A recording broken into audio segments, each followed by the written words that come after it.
assistant professor of gender and women's studies at the University of Wyoming, where she's been since 2014. And before that, she was assistant fiction editor at Random House. She's the editor of Edith Wharton's The Age of Innocence, New Centenary Essays, which is published by Bloomsbury last year. And her essays have appeared or are forthcoming in a wide range of publications, from scholarly, popular, and really everything in between. Just a few of those: the Baffler, Criticism, the Edith Wharton Review, the LA Review of Books, the Toast, which is extremely cool, and Women's Studies. She's also served as a reviewer for the National Endowment of the Humanities, an executive board member of the Edith Wharton Society, an advisory board member of the complete works of Rebecca Harding Davis Online, and a judge for the Distinguished Young Women of Wyoming competition, which is like quite, I have to sign my daughter up for that as soon as she's eligible. So I'm just gonna open with kind of a broad question that the three of you can address in whatever order you'd like, which is just, how does storytelling factor into your work, and what degree do you see, and what degree are you yourself a storyteller? You know, how does storytelling, the concept of storytelling, affect your work and what you do? Are we going in alphabetical order again? Sure, we can do that. Yeah, I don't want to stay, strictly to the. I mean, it's supposed. The idea is this is like a, this was supposed to take place in a bar, so I don't want to be too stringent. But sure, alphabetical order is fine. Well, I mean, storytelling is core to what we do at Out There. It's a narrative style podcast for the most part. So most of our pieces are very, very highly scripted and structured stories. A lot of them are personal stories, and so the storyteller, the person you hear, and the person who writes the story is often the person to whom it happened, which is a little different than what I had been doing when I was a reporter at Wyoming Public Radio. There I was used to telling other people's stories, of course. And so I've sort of shifted to, I do a lot less writing stories of my own now, and I'm much more in an editing role, sifting through pitches and seeing what's going to be a good story. What's the difference between a cool adventure and something that's actually a thought-provoking story that other people are going to want to listen to? And then how do we take these things that have happened to us in our real lives and make them into, give them a plot, give them suspense, give them a narrative arc, so that people are going to want to listen to them the whole way through. So that's kind of, that's more of my role now. I will occasionally write one of my own stories, but it's more helping other people tell theirs at this point.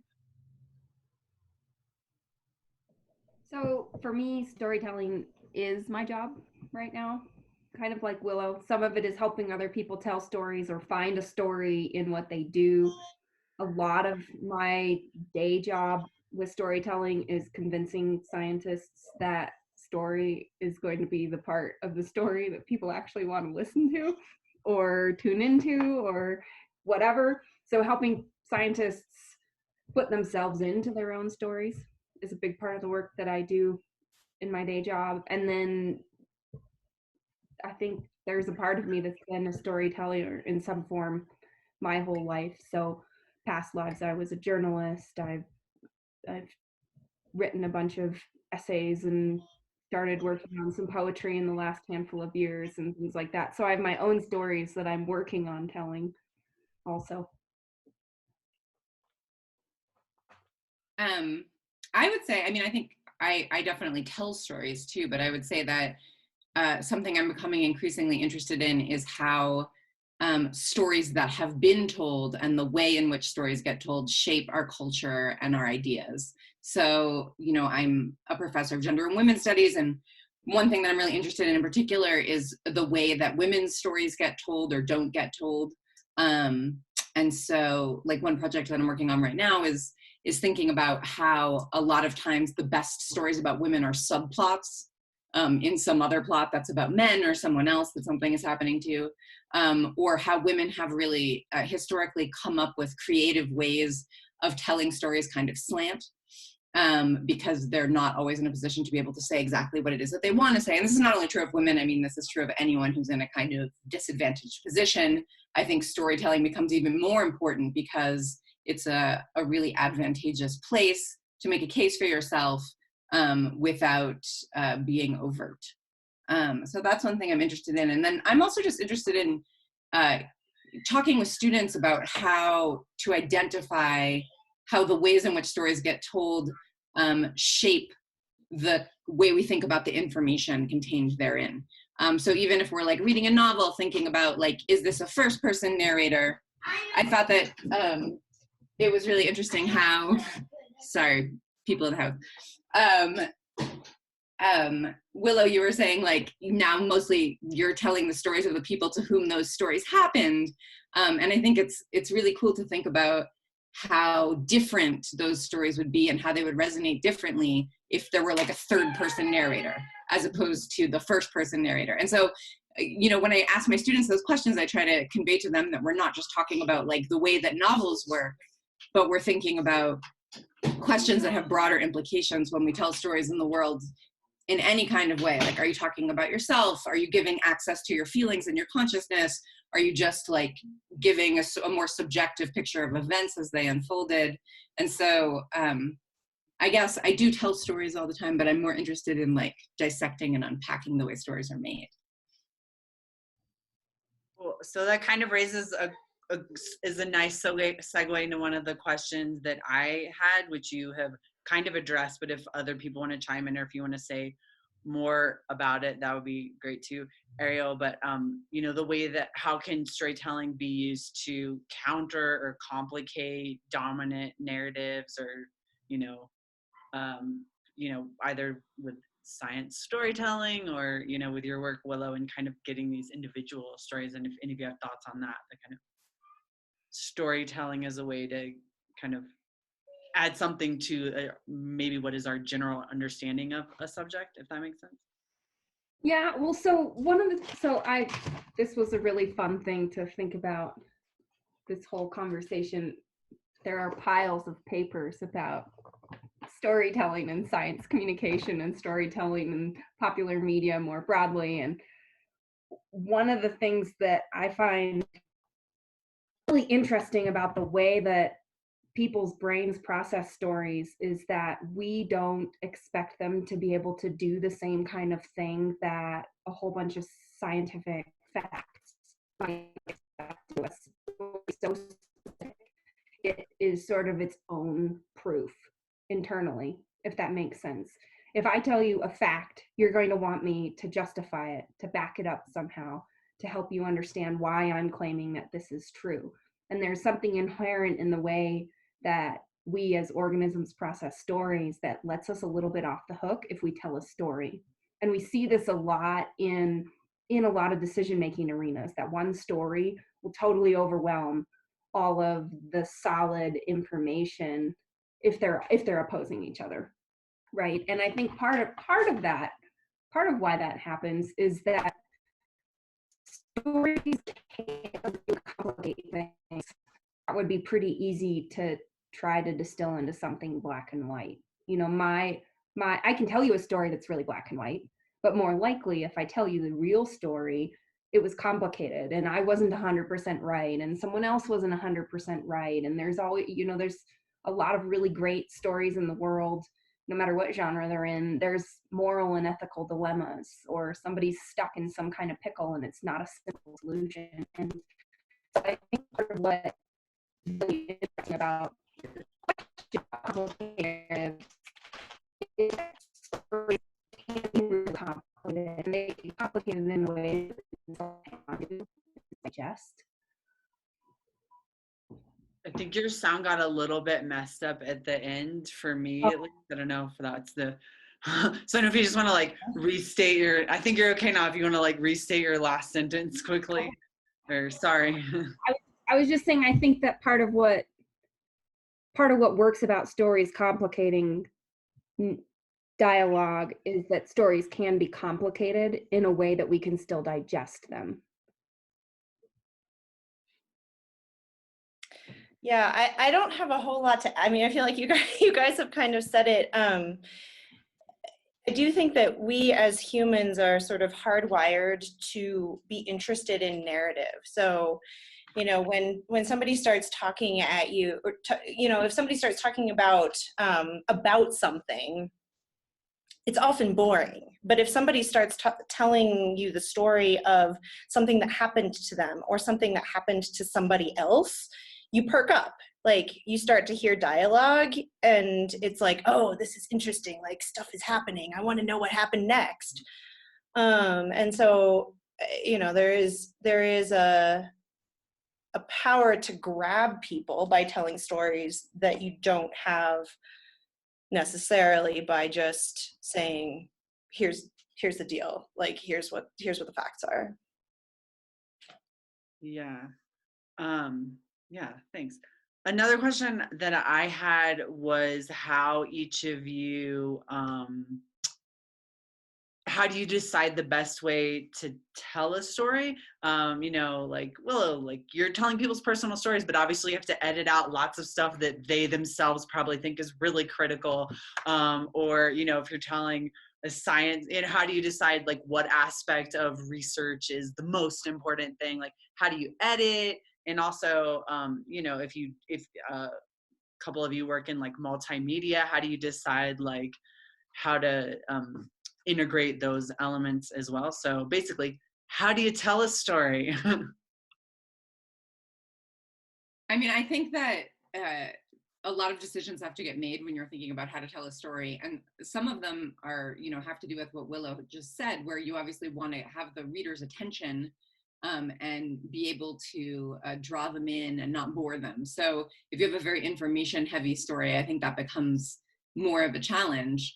But I was interested in thinking about, does that always imply suspense? So like when we think about when the reader or the listener, however the story is being told, is drawn in and is interested, I mean, the easiest and most proven way to do that is to create some kind of element of suspense. Like you give a little teaser, what's going to happen next, we don't know. And that's what keeps the reader listening or watching, or I keep calling them the reader because I'm always talking about fiction, but whoever they are, the person who is consuming the story keeps them going as suspense. But I'm always really interested in stories that do that without suspense or use other kinds of techniques, or stories that start with the end.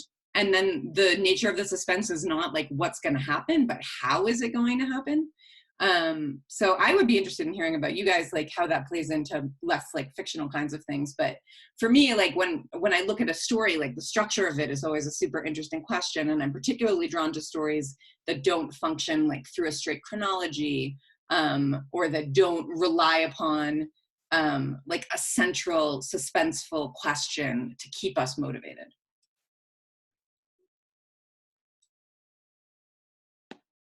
I would argue that you always need suspense in a story. It's just a question of what sort of suspense it is. It isn't always necessarily a like what's going to happen in a plot sense, but sometimes it's like, how am I going to change as a person because of what's happening?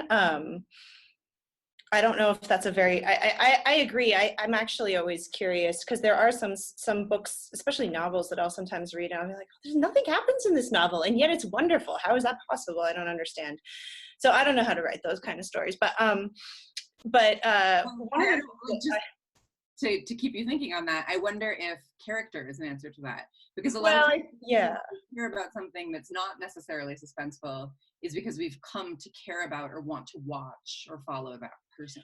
Well, and so that was sort of ties into what I was going to say. So to me, so one thing that I've learned is that people are going to care about you and your story if it relates to their own lives. So if you can somehow draw out what is universal about this story, and that could be, you know, a universal sort of series of events, but it could also be universal feelings, universal challenges, universal emotions that we've all felt. And if you can frame the story around those, then you have people's interest. So for example, Like we had a story, this was a while back, but it was a story, I'm always a little bit leery of stories that are about professional adventurers, because I think professional adventurers are often hard to relate to, because most of us just don't do, like, that's not what our lives look like.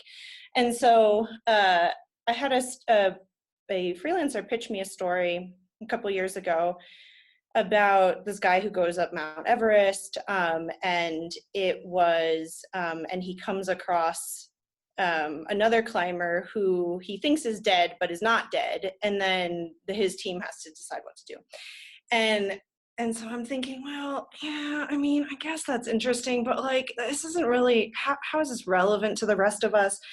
And what we ended up doing was we structured this story to look at how do humans make moral decisions. So it turns out that the decision-making mechanisms for deciding whether or not to leave an injured climber for dead are very similar to the decision-making mechanisms that we use every day when we decide to recycle even though the trash can is closer, or we decide not to buy the donut from the donut shop because we're on a diet, or whatever. It's all very similar mechanisms. And so by structuring it around a universal theme that everyone could relate to, because we've all grappled with moral decisions, we were able to turn this like professional adventurer, professional like mountaineer story into something that I think became very relatable.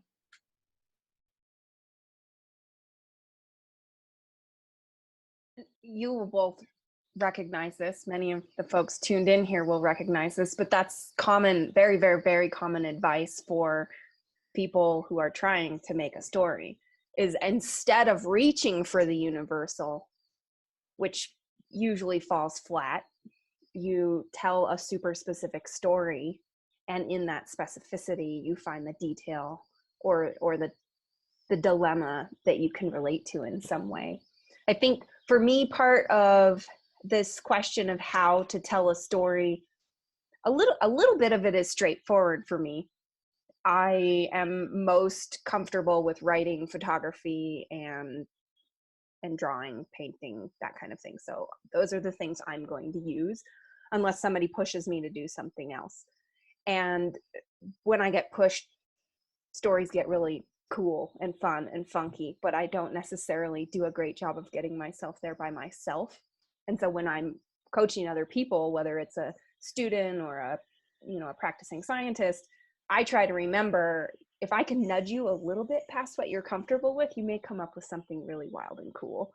And then another part of it for me, in a lot of what I'm trying to help people do in sharing their own science, is help them remember who it is they're trying to share this story with. And so a lot of those structural decisions and content decisions can and absolutely should be, in environments like that, driven by who the audience is, or who the stakeholders are, who's going to be in the room with you, or who are you hoping is going to notice this in the media or on Twitter or whatever. And so working backwards, it's a little bit like educational design, backwards design. Start with your learning goals, start with what you're really hoping to accomplish with that audience member, or that stakeholder, and then we can work backward, and that will drive a lot of our decisions. That's not the same when you're writing a novel necessarily. You're often trying to pretend there is no audience so you can write the thing that you need to write and put in the world. But it depends a little bit on your goal. I think about audience all the time. It's a little tough because we don't know exactly who's listening, but we know some things about them because we've done audience surveys. And one of the things that we did early on was we made up somebody to be our ideal listener. And so we made a whole persona. It was actually a really fun exercise. We made up a whole persona, and like down to all sorts of interest, like little nitty gritty details. Like we had the broad stuff, like, okay, she's, this old, and this is where she lives, and like this is what she does for a living and whatnot.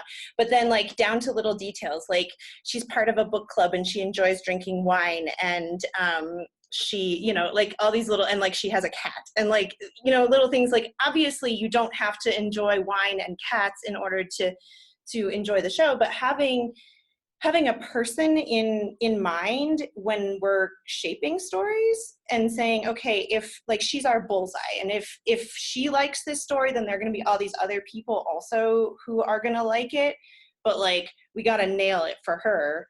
And I mean, she was female in our case. I don't know why, that's what we did. But and that's, I find that very helpful, because then you know who you're talking to, and it's like, okay, well, would she, and we named her name is Emily, and we, so every story, it's like, okay, well, would Emily be interested in this story? What would she want to hear about? What aspects of this would grab her? I mean, it's been helpful to me to help structure stories that way. This might sound just a teeny bit, I don't know, whatever, but in former lives, I worked for myself and dug a lot into the entrepreneurship advice world, and they call that an ideal customer avatar. And there is an incredible amount of information in the world about exactly how to go through this process so that it can be really productive for you to make things that will actually reach a person. And one of the ways that I've tried to leverage that concept when I'm helping people think about how to share their own stories, and I try to remember to do this when I'm doing it too, is to, as opposed to going, I'm hoping to reach this whole demographic, and then I'm stereotyping people. And while there's a bit of truth in a stereotype, stereotypes are not the entire truth about anyone. And so we get it wrong way too much when we stereotype. And if we can drill into that demographic and identify a real person that we know, or create a person like Emily, then we're in a space where we are thinking about real humans in the world, and we're able to approach them in a way that's both ideally more complicated and more effective. Cool. Yeah, so another question I had, and you certainly don't have to touch on, we were talking before we officially started about how everyone feels like everything has to be about COVID, and also everyone is a little bit like exhausted from only hearing about COVID. So feel free to discuss it or not discuss it as you wish.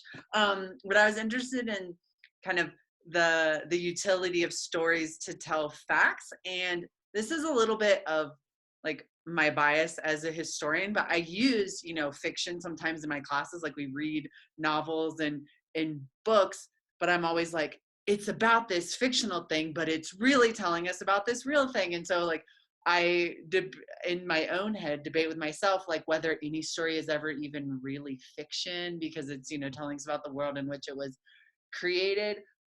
So storytelling and facts, are all stories factual in some way?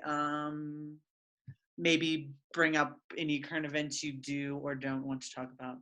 I mean, there is also the argument that no nonfiction is actually totally true either. It goes both ways, right? Yeah, totally. Yeah.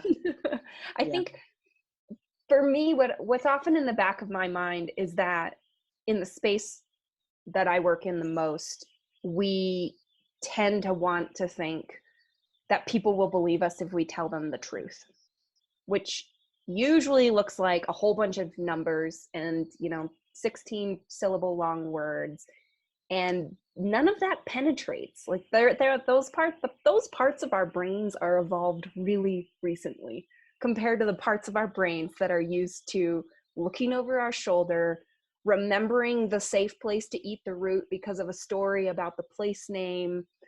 Those parts of our brains have been around and functional as humans for so much longer than some of the contemporary ways that we try to produce information, that remembering to package information inside of a story is absolutely critical for getting people to even want to hear about factual things, to take them seriously.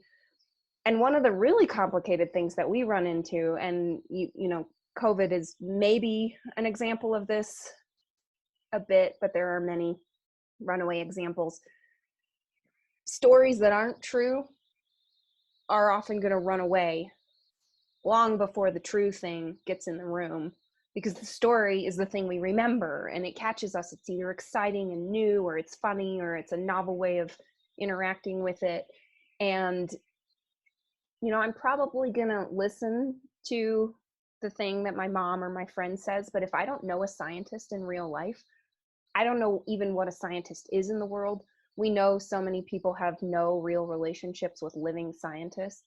They don't know what we look like. They don't know what we sound like. I mean, they can imagine that we look like Einstein, and that's not super helpful most of the time. And so we find that science says winds up being this really weird abstract thing, and science usually says something complicated that doesn't feel like it relates to my life. And so I think storytelling is like a desperately, almost an emergency level necessity in communicating about science. It's also a really fun way to share science. I agree that storytelling is a fun way to share science, but I think that what that shows is that I think that the question of like whether or not all stories are true or all stories are fiction, to me, is like less useful than thinking about stories as a way of organizing information. So like a story is not a content, it's like a way of shaping ideas and contexts, and you can tell the same set of information in different stories, right? So like when you talk about, Melissa, like teaching novels in history classes, it's like, you could teach a class on the Civil War and teach a lot of different novels about the Civil War that would give us a very different picture of the Civil War based on what the novel was, but none of them are more true or less true necessarily. It's just like different contexts for organizing places and events that happened.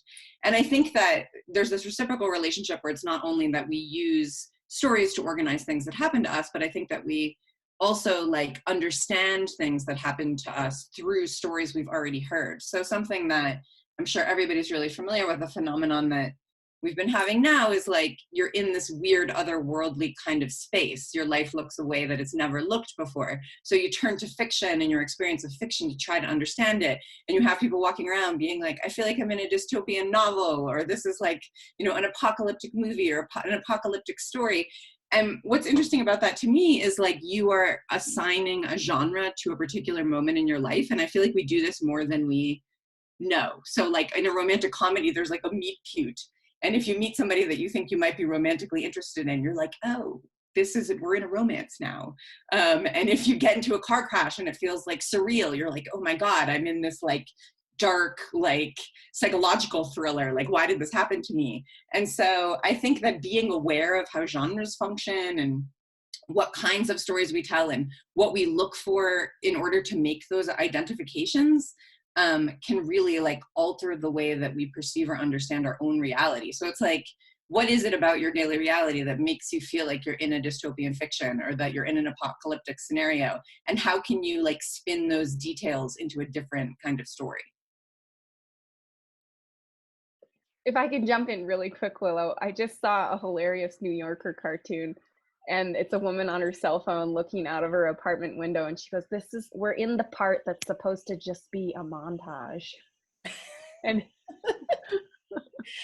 well, right. I mean, and we actually I will often find that people who are doing stories for us will write into so they're telling a story, but they're telling a real story about something that happened to them. And they'll often say, if this were a movie, this is what would happen right now. And, which is actually really, I think it's really effective because we can kind of all relate to that. We're like, oh yeah, we've already all had these moments in our lives where we felt like that. I was going to go back though a little bit to sort of what you were saying, Bethann, in terms of how stories can help us absorb facts. And this actually is COVID related, but that's sort of tangential. So this was, a long time ago, like a week ago maybe, because things are happening really fast right now.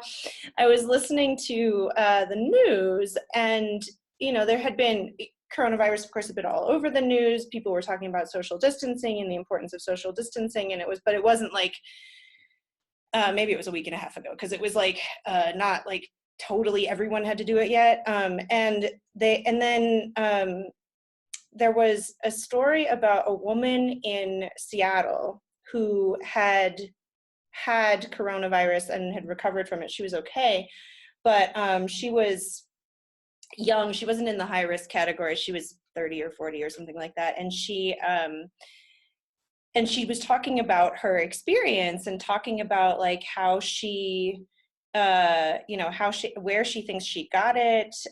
She talked about, at one point they asked, do you think you gave it to anyone? And she said, oh yeah, I know I did, because I went out to lunch with these 4 friends and this and da da da da. And she's telling the story about this. And then, several days later, everybody gets sick. And for some reason, well, not for some reason, this is why stories work. So hearing this story about this one person who had this one specific experience catching this virus, at the point that she went out to lunch, she felt great. She had no idea she was sick. That drove home all this stuff about like, oh, you can be sick and not have any symptoms, in a way that everybody telling us about that, all of the experts saying, you might have symptoms, you might be, a carrier and not have any symptoms, hadn't sunk in. This just became real in a very relatable way. And it was like, oh, okay, so that could be me too. Like I could see myself as this person. And so I think there's a lot of power there. But like you said, also, there's also the power for misinformation to get out just because it's a good story. So it goes both ways. Yeah, I mean, I think what you're saying is like, we use stories to prepare ourselves. So when we get information, there's no real way to process that information. We want to know, like, what does that look like? What does that feel like? And I think that like the way in which mass culture has made all of these different kinds of stories available to us all the time has like really, in some ways in a real way, but in other ways kind of superficially, broadened the scope of our experience. So whereas like when you're a kid, all that you know is like what your parents or your caretakers tell you, and there's like all of the things that could possibly happen that have never happened to you before. It's like a huge amount of stuff. And you're basically like, the way that you accumulate information is through experience, but also through the stories. Like, and if you talk to children, they always want to be like, well, who did that happen to? Do I know this person? Is it in real life? Like, is it happening now? Because there's also something about that, like the immediacy of the story makes it feel more real to you. So like, I think that there's this real power to like, something, obviously if something happens to you, you feel like an authority on that, about what that experience is. But then if something happens to like someone in your immediate family, then you like appropriate that story a little bit, and you have a sense of what it's like to have that happen. And I think that when something happens to people that they have no scope of reference for, stories is where they turn. So they like buy novels about that thing, or like buy memoirs. This is, I think, why memoirs are so powerful and popular, is people want to read memoirs about things that happen to other people that they're like, I have no frame of reference for what it would be. Like, I can read every single thing possible about what it means to have this rare disease, or what it means to like go through this particular kind of experience of grief, whatever it might be. But that information does nothing for you in the same way that like having access to someone's firsthand experience, someone's story of like that having happened to them does. And I think that that's just like our fundamental need for connection, where like we need to process something, if not like something that's happened to ourselves, like through the collective experience of it having happened to other people, or like feeling like we know, or we have some connection to people to whom this thing has happened. Yeah, so I'd like to turn to our audience questions, and I'll start with the one that you, Bethann, have agreed to address, but I'll read it for everyone out there. And it is from our incoming University of Wyoming president, Edward Seidel. Hello. And he asks, he says, it seems ironic that science is rather less accepted by society now than it was, say, in the 1950s, when science is actually much more advanced and reliable now. What do you think is the fundamental reason for this? And is it perhaps that scientists of the past were better storytellers? Okay, so it is definitely tempting to say that they probably were, because the way that we train scientists is distinct and has shifted away from what we might think of as a liberal arts education, or a lot of investment in the arts and humanities in training scientists, and that used to be more standard historically. But the most compelling dissection of this public acceptance of, investment in, appreciation of science that I've come across is a hypothesis around the idea that in the 50s, science was making people's lives better. Science was this incredible thing that gave us stuff like the microwave and people on the moon. And by the time we got to the 70s, science became an important part of a process that complicated a lot of people's lives and resulted in a lot of rules that changed really significantly how individuals, companies, communities, and countries interacted with the world around them.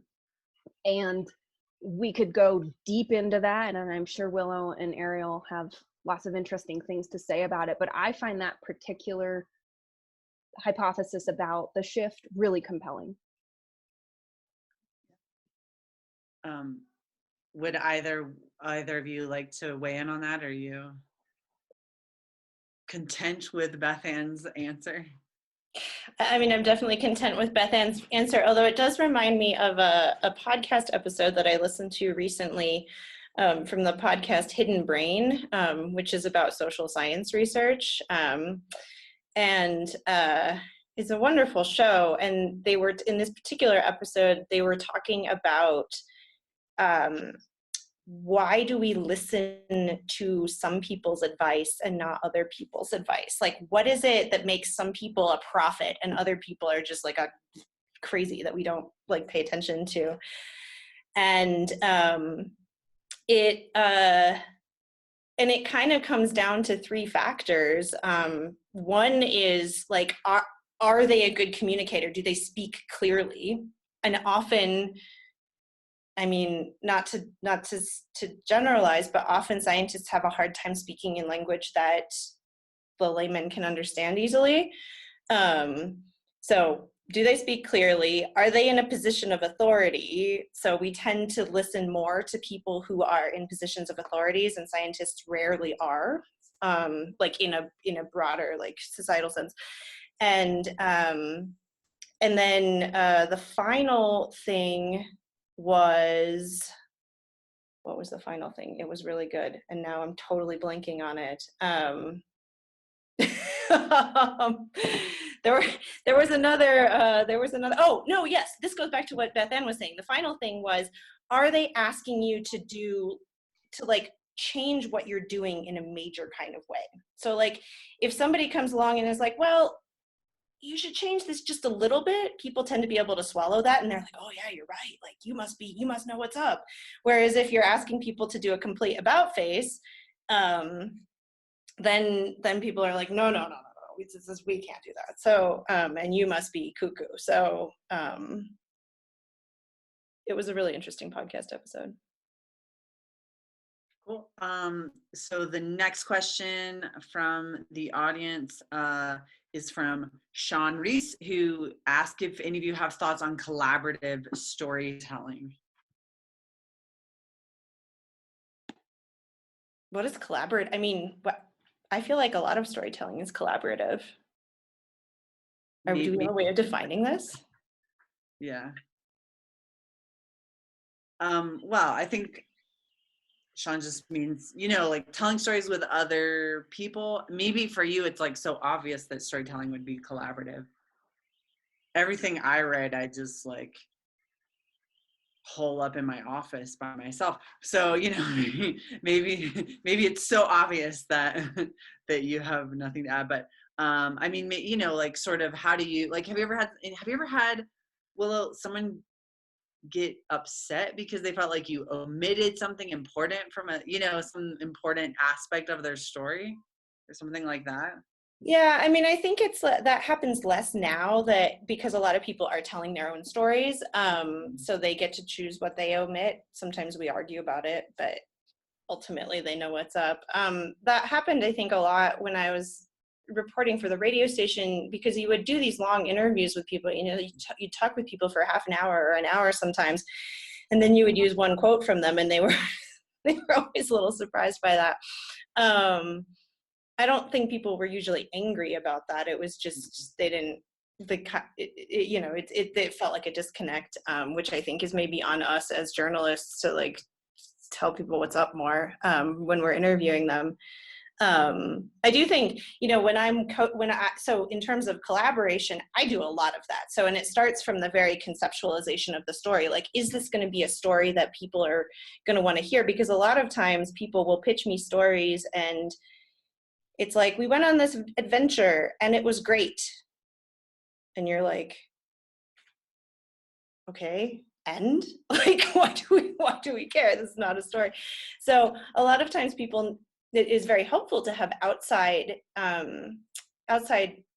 guidance in terms of like, well, what are other people going to find interesting about this? Not just what was meaningful to you about it, but what is everyone else going to care about? And most importantly, what are they all not going to care about? Because you end up cutting out a whole lot of stuff but people tend to want to like go in chronological order and tell you everything that happened to them, and that's really kind of boring. Like nobody cares. So there's a lot of back and forth about what do we keep, what do we cut. I actually think one of the things that people struggle with most in telling their own stories is opening up about their feelings and showing their vulnerabilities, because we tend to want to put on a brave face. We want to look capable and smart and together and with it, and so we tend not to want to go into our insecurities. We tend not to want to talk about the things that scare us or the things that we felt we didn't handle well. But those are the very things that make stories relatable, because that, again, is going back into those universal emotions that we can all relate to. And so for me, a lot of the collaboration that I end up doing involves, it sometimes almost feels like a therapy session. It's not, but like getting people to, I'll go through and I'll say, okay, you just described what happened. We need to let us inside your head. Like, what was your train of thought here? What were you thinking? What were you feeling? How did, when they said this, like, what was your reaction to this? And I think that's what really ends up grabbing people. But it's hard when it's you, because you're just like putting all these really vulnerable things out into the world, and anybody might see them or hear them, and that's scary. So I think I kind of went off topic here. Collaborative nature from that aspect, that always we need to sort of bounce our ideas off of other people and get a sense of what's interesting to others is really, really important. And touching back on that like 1950s scientist question, and also kind of looping in what I see Sean elaborating on in the chat, like from a public humanities perspective, looking for ways to find multidisciplinary ways to tell a story. I think that's super important, because something that happens is the more you know about a thing, the less aware you are of what's interesting about that thing to other people. There's like an inverse relation there. And so oftentimes the people who know the most about something, the experts, are the least capable of conveying that information to others. And even like on a micro perspective, I think everyone has this experience where it's like, the more, like, even if you're just writing a paper for a class, like the more you read and the more into the topic you get, you kind of lose the thread about like what interested you about it in the first place, or what kinds of questions are other people who are completely unfamiliar with this topic going to have. And so I think no matter what kind of story you're telling, there always has to be like some collaboration there where you get outside people to help you figure out what is fascinating about this, or what should the takeaway be, or what should the hook be. And I think that one of the reasons why academics in the past were maybe better, so we often think about the 1950s as being a heyday for the public intellectual, not just for public scientists, but also for public humanists who were writing much more like op-eds and being in more kinds of like public contexts. And part of the reason that they were able to do that is that the profession allowed them this space to be a lot more heterogeneous in their tastes and what they were reading and what they were consuming and what they were doing. Whereas now, like, and not just in the academy, but I think in the professional world in general, people have moved increasingly towards specialization. And the more specialized you become in something, of course, you're like considered an expert and you have all of the facts and you're up to date and you know what the correct position to have is in some sense. And obviously that's extremely important. But if you only work in that like same row constantly hoeing all the time, and you're going to get very deep in there, and it's going to be hard to see outside of it and start to understand like are people going to want to eat what it is that you're growing? That metaphor became extremely complex, but hopefully you were able to follow me. And I think that like one of the ways that I deal with that as someone who is an academic, but also who tries to work in public context a lot, is by working on a lot of different kinds of projects at once. So I think on top of, I always share what I'm doing with people who do not have any expertise in the field, as well as people who do, so that I get a sense of like, how is this going to strike different audiences? But also, even for myself, I think it's really important to try to simultaneously be telling different kinds of stories. Because if you are only telling one kind of story, or you're only working on one set of information all the time, then I think you get really lost in the nitty-gritty and the details of it. And that makes you the kind of storyteller that people are not going to very easily engage with, because you do tend to lose the thread of like, what would be interesting about this to somebody who is starting with nothing. Yeah, I think the perspective thing is really important. From my own personal experience as well, like in some ways knowing slightly, being less entranced by a topic actually helps you explain it a bit better. I'll turn to some more audience questions. There are lots of them, so I don't think we'll be able to get to everyone's, but let's see. There was a couple. I'll go with one that Scott posed, which is kind of broad and might be fun. Have you ever changed as a person because of a story that you read or heard? Heavy, but intriguing. Definitely. I wound up spending about 10 years of my life in a whole professional identity and a degree program because of one movie. And it was, oh my goodness. I can't believe I can't remember the name. It was one of the number of exposés about Monsanto going after small farmers. And I saw it as a sophomore in college. I grew up in a really small rural town, huge conservative family. I mean, like I'm one of 25 first cousins. My mom's one of 60 first cousins, like big. And everybody was always in all of our business. And I went to school as a first gen student, didn't really have any idea what I was going to run into in the world, and transferred after my first year to a liberal arts school, the University of Montana, and was way out of my depth on so many fronts. And I wound up going to a showing of this movie one night, and I went home, cleaned my fridge out, changed to a urban sustainable food systems major, and spent the next almost 10 years doing sustainability education, studying food systems, running community gardens, consulting on that kind of stuff, teaching people how to do it. Massive, massive shift. And I feel like every now and then I read a book that completely introduces me to some brand new corner of the world that I hadn't thought very hard about. And I now know how to recognize that experience. So I'm not sure it will ever be quite as drastic for my own sense of self as that first round was, but it happens, definitely. Mary Keller asked if the movie is fresh. No, this one was out in like the early 2000s. It was like the future of food or something like that.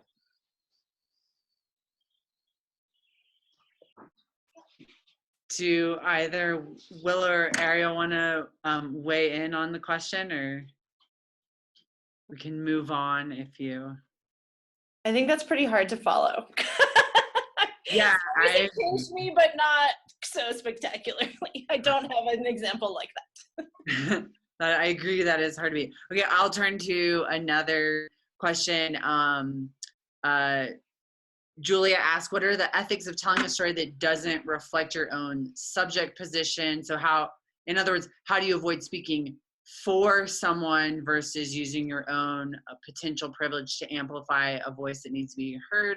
And she references specifically the American Dirt controversy, but certainly there are lots of other examples of that. And do any of you have thoughts on that, speaking for people rather than amplifying their voice rather than speaking for them? that question. Arielle, I'd love to hear how this works for you as an editor of novels, for example. When I edit people, I feel like it's more straightforward than when you're trying to write a story through fiction that you're still trying to get at some truth from. So I would love to hear how that works. It's a really complicated question with a really long history because, I mean, especially, so I began by studying 19th century American literature. That's what my training is in.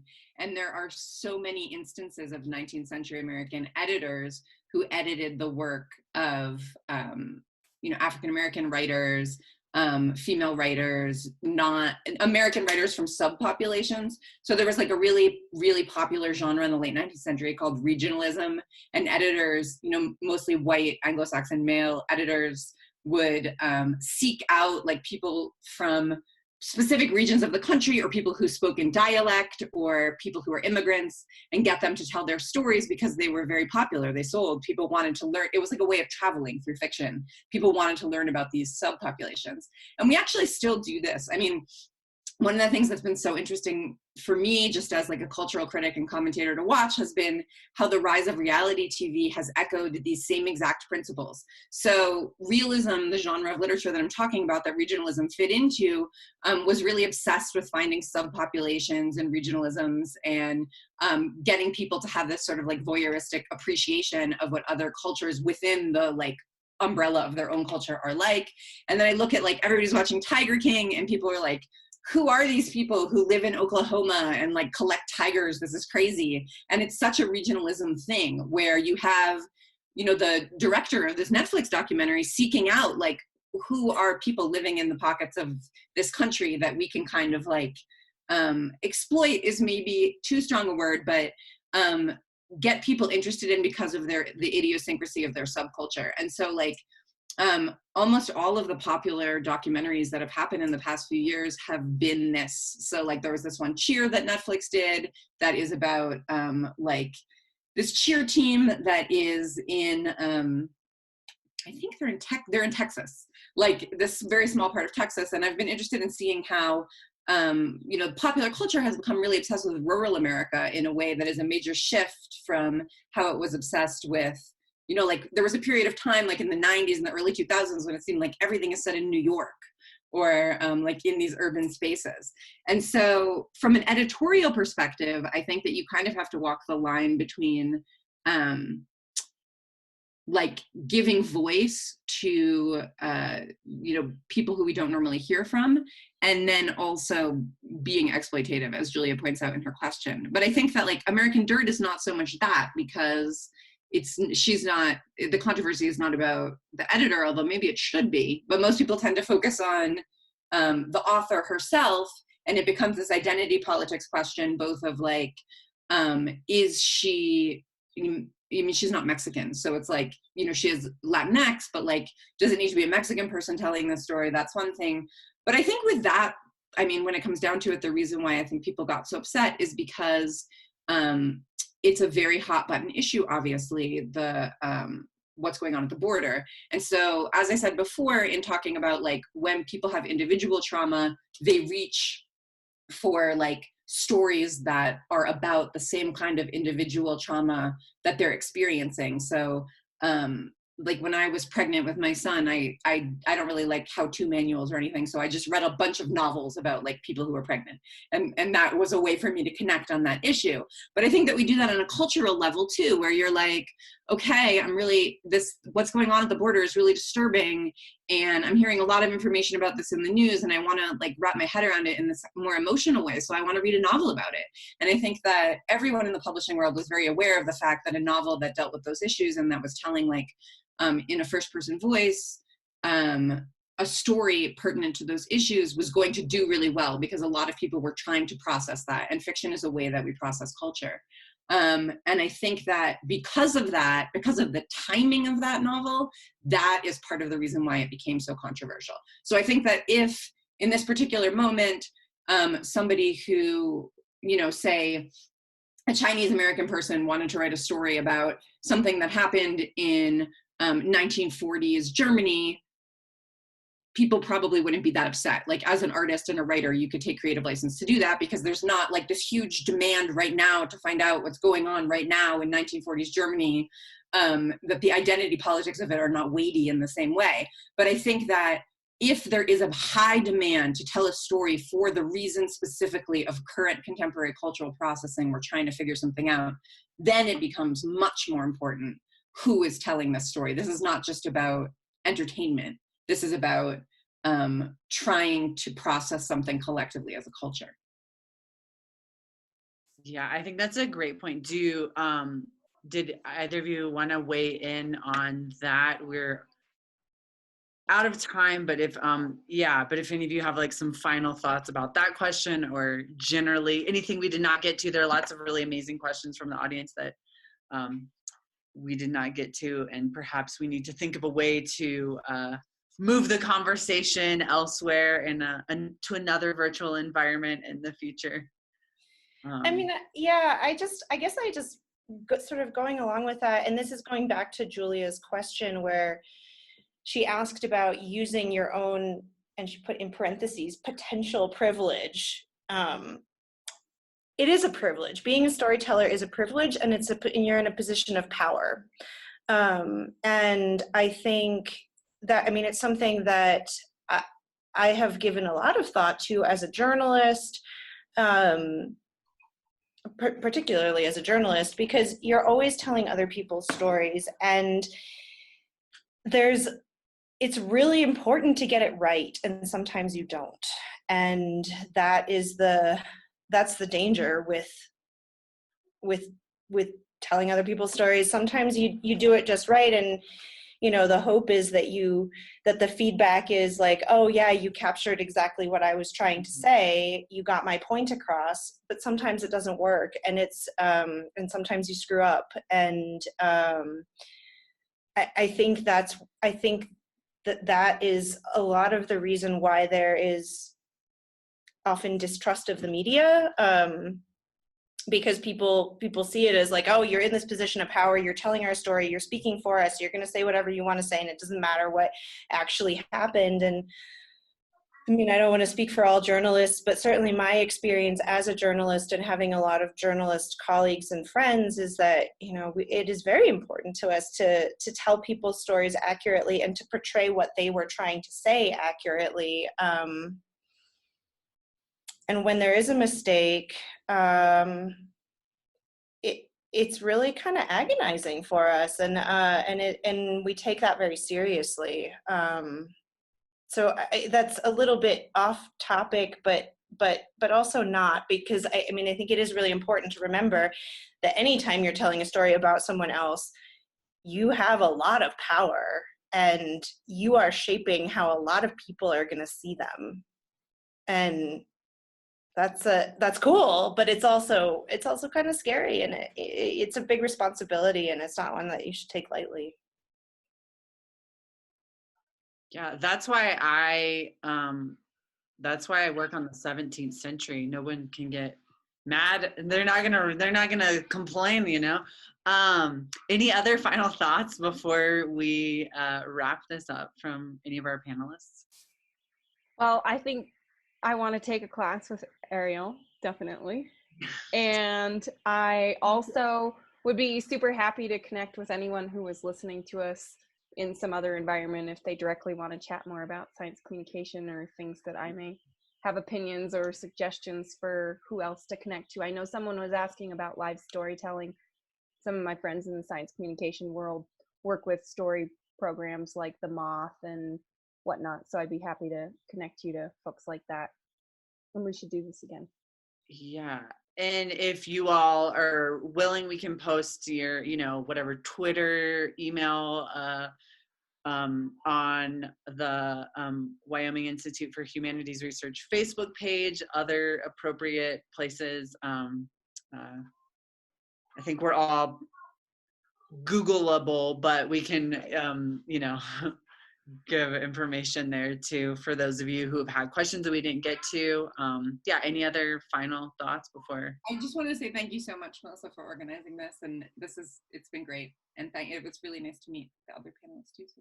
Yeah, thanks so much for all of you, both all of you panelists and all of you attendees, particularly in this new format. We are really trying to rise to the challenge presented by our new, socially isolated world, and have events that still kind of replicate what we might do in person and actually have more of them. And on that note, next week, we will be doing this every week for several more weeks.